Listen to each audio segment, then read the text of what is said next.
kind of just shot ourselves in the foot there. We were down 2-0. Est-ce que ça résume la soirée? On s'est tiré dans le pied, en gros. Oui, j'ai regardé justement des statistiques que Mike Kelly de NHL Network et Sportlogique avaient mis sur l'application X. Regarde ces statistiques-là sur les revirements, évidemment, les chances de marquer pour les Sabres de Buffalo sur les revirements. Et en jeu de transition, sur les revirements, c'est 12-3 en faveur des Sabres. Puis sur l'attaque en transition, c'est 9-2 les chances de marquer pour les Sabres. C'est là où est-ce que s'est joué le match, là. Pas plus Quand on dit qu'il faut que tu gagnes la guerre contre ce club-là entre les deux lignes bleues, je ne cherche pas plus loin. Ils ont provoqué 2 fois plus de revirements que nous autres.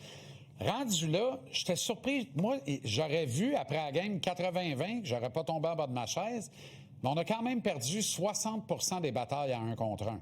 Fait que tu peux pas rivaliser. Il faut que tu sois nez à nez dans les batailles à 1 contre 1, puis il faut que tu gagnes la bataille des revirements. Donc, il faut que tu domines la zone de guerre, la zone neutre. Sinon, tu battras pas ce club-là, puis il faut pas que tu aies de passager. Es-tu capable de me nommer un passager dans les 19 gars qui ont eu un rôle à jouer pour Buffalo hier? Non, tout le monde, ils ont Aucun. été... Ils sont 0 en 19. Oui.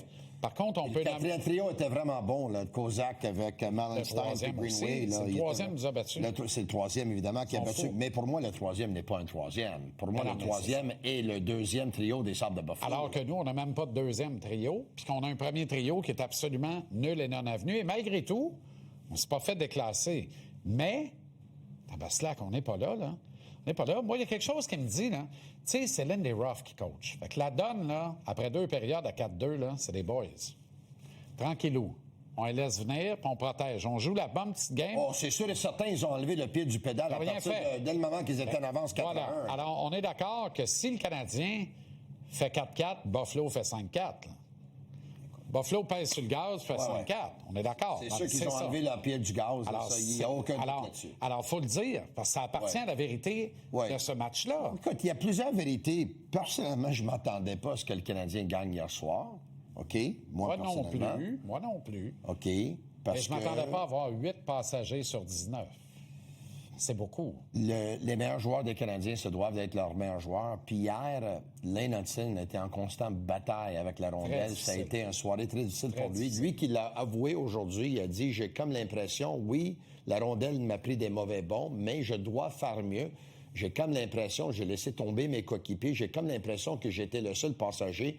Et, non, il y en a 8. Et j'ai besoin de donner un effort sur 60 minutes le prochain match pour mes coéquipiers. Lui, il a reconnu que ça a été difficile pour lui, puis lui, il va rebondir. Mais les autres, que ça a été difficile pour eux, pas convaincus qu'ils vont rebondir. Là. Lui, il l'a reconnu, Caulfield l'a reconnu. Ça en fait 2.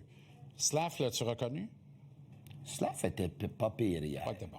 Texier, l'as-tu reconnu? Il n'a pas été bon, Slav, hier. Texier, l'as-tu reconnu? Pas pire hier. Est-ce que Veleno l'a reconnu?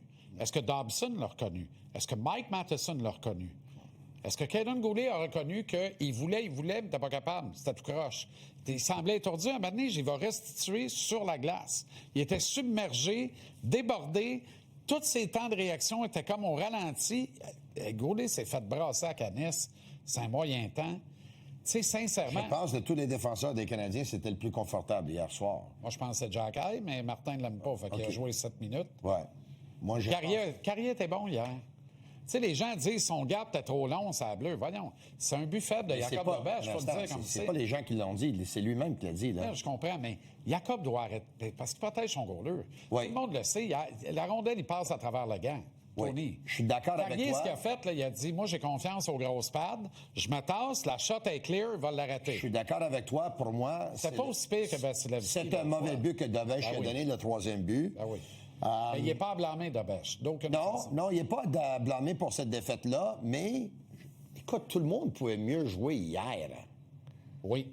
Tout le monde pouvait mieux jouer hier, puis Martin puis son staff auraient peut-être pu mieux avoir un meilleur plan hier parce que j'ai parlé avec Martin Biron aujourd'hui. Dano, Bolduc, Doc, Suzuki. Doc et Bolduc jouaient leur game. Doc et Bolduc étaient bons. Tony, hier, vrai ou faux, puis garde ton point. Ouais. Demain, là, en partant, Doc, Bolduc, Demidov. Je vais te dire pourquoi ça n'arrivera pas. Ben, je le sais que ça n'arrivera pas. Je te demande si t'aimes ça. Je t'excite dessus si je te dis ça. J'aime ça. OK. Mais Demidov, il a joué combien de minutes hier? Va le dire. C'est ça. 18.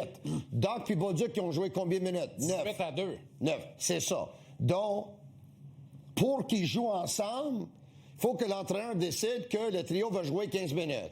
Est-ce que c'était normal de jouer moins de 9 minutes Bolduc puis moins de 10 minutes Doc hier? T'as-tu trouvé ça normal? Pour moi, j'aurais donné plus de temps de glace. Moi mais aussi. moi, je suis journaliste sportif, animateur, radio, TV, podcast. Ah non, mais je suis pas coach. On te paye pour émettre des opinions. Je comprends, puis je vais te donner mon opinion. Mais Martin a beaucoup plus d'informations que moi. Je vais te dire pourquoi. Moi, personnellement, à date, dans les séries, Doc, je l'aime. Il a fait une erreur. Il a fait plus de bonnes choses que de mauvaises choses. Je suis d'accord parce qu'il a marqué 3 buts importants. Je suis d'accord avec toi. Bolduc, je l'aime. Je l'adore. Je l'ai moins aimé dans le match numéro 6 puis match numéro 7, la première ronde, mais 1-5 et hier, j'aime beaucoup. La raison pour laquelle je pense qu'il a peur de donner plus de temps de glace, c'est qu'est-ce qui s'est passé en prolongation du 6e match.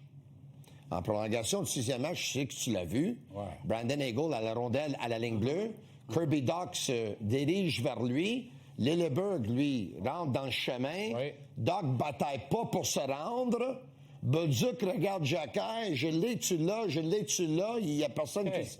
Alors, suivant ton raisonnement, si le coach va être équitable, Mike Matheson ne doit pas jouer plus que 14 minutes. C'est un danger public, Tony. Il fait 80 mauvaises minutes en ligne. Là. Ça commence à faire beaucoup, là. Il joue trop, Matheson. Il manie trop la rondelle. Hier, on l'a limité à 20 minutes. Il doit simplifier son jeu. Il doit simplifier son jeu. C'est sûr. Hier, là, le but, en désavantage numérique, là, les poignets en chiffon, pas capable de clairer la rondelle. Là, tu reviens prendre Quinn devant le gardien, mais tu n'as aucune autorité dessus. Fait que tu dis, OK, mais en restant en avant, tu deviens un deuxième écran. Quinn te pousse, tu tombes quasiment en pleine face. Tu n'es même pas capable de bloquer le tir. Le Canadien, hier, ils ont tombé dans le piège. Le Canadien, c'est une équipe qui aime ça ouvrir le jeu. Le Canadien, c'est une équipe qui aime ça quand le jeu est ouvert. Ils ont beaucoup de joueurs de talent. On a eu quelques bonnes séquences de jeu ouvert, d'ailleurs. Les Sabres, ils aiment ça aussi. Oui, ils aiment ça. Puis ils sont gros, ils sont forts, puis ils sont pesants. Alors, Martin Biron m'a dit plus tôt aujourd'hui, il m'a dit, la raison pour laquelle les Bruins de Boston ont poussé la série à 6 matchs, c'est parce que les Bruins, eux, ont fermé le jeu comme Tampa Bay ont essayé de faire contre le Canadien. Et les Canadiens ont fait aussi la même chose contre Tampa Bay. Le Canadien aurait dû avoir le même plan de match contre les Sabres parce que les Sabres, une équipe jeune et qui manque d'expérience aussi, comme le Canadien, eux autres, à un moment donné, ils vont s'ouvrir. C'est ça les tendances. Tu veux qu'on fasse comme Tampa, c'est-à-dire qu'on recule la rondelle comme au soccer, qu'on prenne notre temps. Ils vont se placer, c'est pas grave. On gagnera 1-0, 2-1 sur des opportunités qu'on aura. Moi, je te dis de bien contrôler la zone neutre, de ne pas faire de revirements dans la zone neutre, de bien défendre en zone neutre et de profiter de contre-attaque. OK. Est-ce que tu m'as dit que mon deuxième trio t'excitait? Mon premier trio demain, Suzuki, Slavkovski, Anderson. Est-ce que je t'excite aussi? Je pense qu'il va revenir avec les mêmes 3 gars. On dit que t'es pas dans le trouble tant aussi longtemps que tu perds pas un match à la maison. C'est pas contre Buffalo, pas là. Ceci étant dit, pourquoi il fait pas ça? Tout le monde parle. Pourquoi, si jamais il veut... Pourquoi il met pas Demidov avec Suzuki? Newhook, Texier, Caulfield. Evans, Dano, Gallagher. C'est ça, demain. C'est plate, mais c'est ça. Tu ne dois plus rien, je te dois plus rien pour Joe Veleno. Joe Veleno, il n'a pas marqué hier. Non, puis il ne doit plus rien, lui non plus, j'ai bien l'impression, hein?